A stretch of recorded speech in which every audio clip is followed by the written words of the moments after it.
What are your memories of Vince Sr.? What was he like as a promoter? Um, he was all right. He was all right. He was pretty isolated from guys like me. You really didn't get a chance to talk to him. I mean, I do remember when he called me up and you know asked me. I was. I can't wait to get to this story. I wrestled Putski in Boston Garden. You have heat with him, I heard. Yes. All right, go for it. He has heat with me. I don't know how you want to say it, but anyway, I'm wrestling Putski in Boston Garden. I was never big on who won or who lost. I was big on let's give them the best match. But when people left a building, I wanted them talking about Larry Sharpe versus so and so. That's to me and that's what I tell my guys. When you go run out at the parking lot at the end of the night, whatever match they're talking about, that was the main event. Don't make any difference what we say it is here. If they're talking about it, that was the main event. And I think that makes sense. So anyway, I'm going to wrestle Putski, and was Boston Garden. And back then they had an 11 o'clock curfew. Right. Okay. And we were going to get to the ring about 5 minutes of 11. So the deal was I was going to jump him, beat the crap out of him in the corner, just work him over, shoot him in. He was going to duck the elbow, come off, hit me with the Polish hammer, beat me 1, 2, 3, because he's coming back against superstar Billy Graham. He gets the big win. And, I have a couple minutes of salvation kicking his ass before that happens.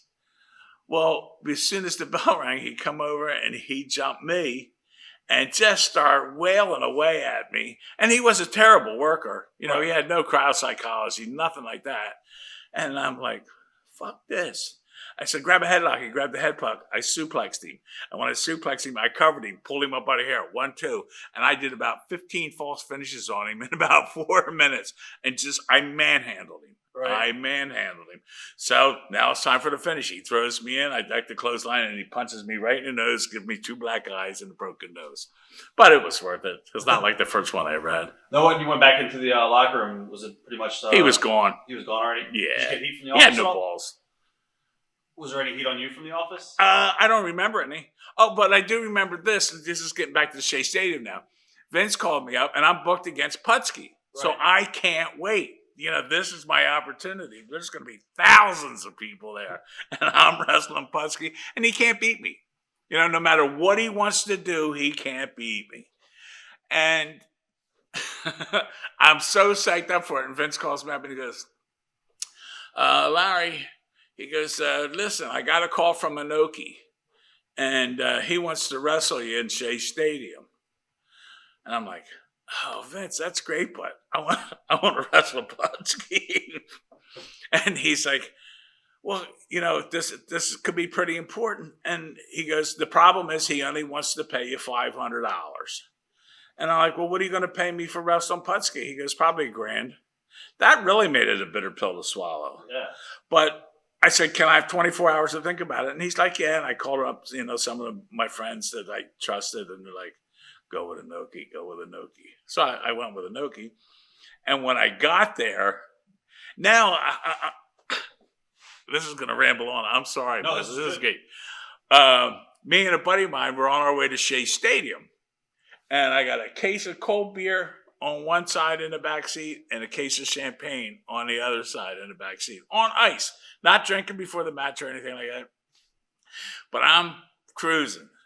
And 70 mile an hour, a cab pulls up on the passenger side, this far away. The cabbie puts his window down and says, my fare wants his autograph to my buddy. So now we're passing a pen and a paper back and forth. I'm signing an autograph, which to me, that was a thrill. You know what I'm saying? Yeah. For that guy to make that cabbie do that, going that fast. So anyway, I signed the autograph, and we're continuing on down the road. And I was pissed off because I wasn't wrestling Pski, so I left late. Now I'm an hour late. And I was never late. I was always like one of the first guys in the locker room.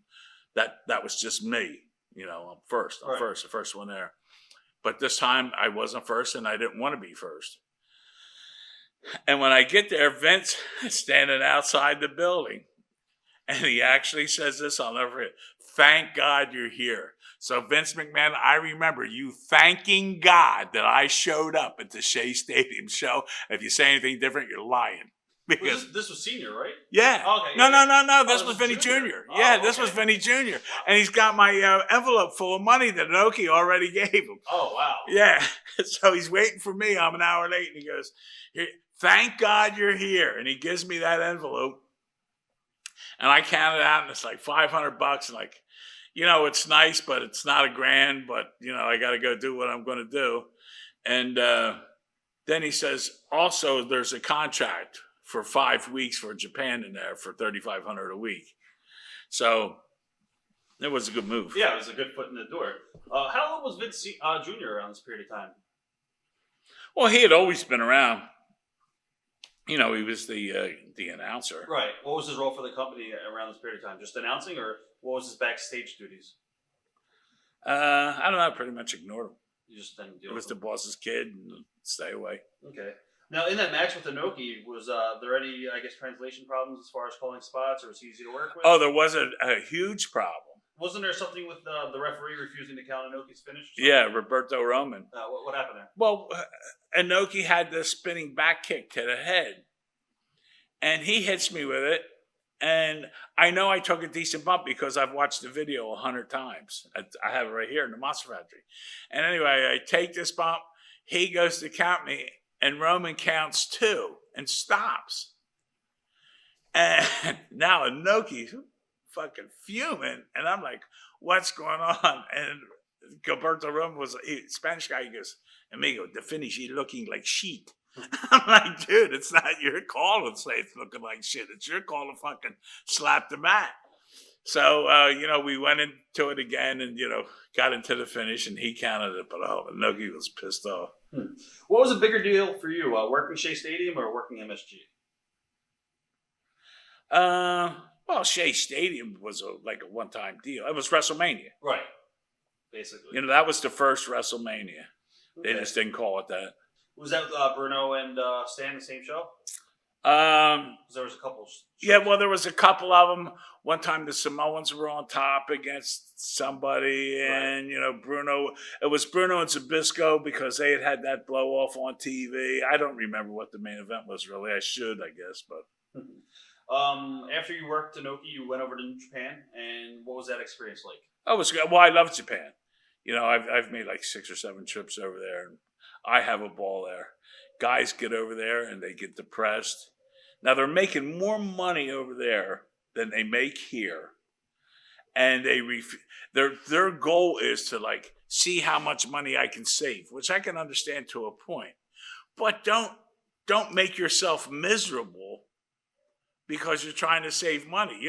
I'm out, I'm fucking eating steak, I'm, drinking beer, I'm having a good time, right?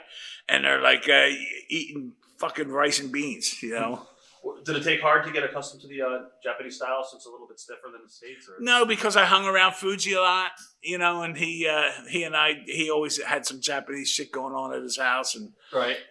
I was sharing it with him, and he kind of primed me for it. Watch thousands of exclusive shoot interviews right now on TitleMatchNetwork.com.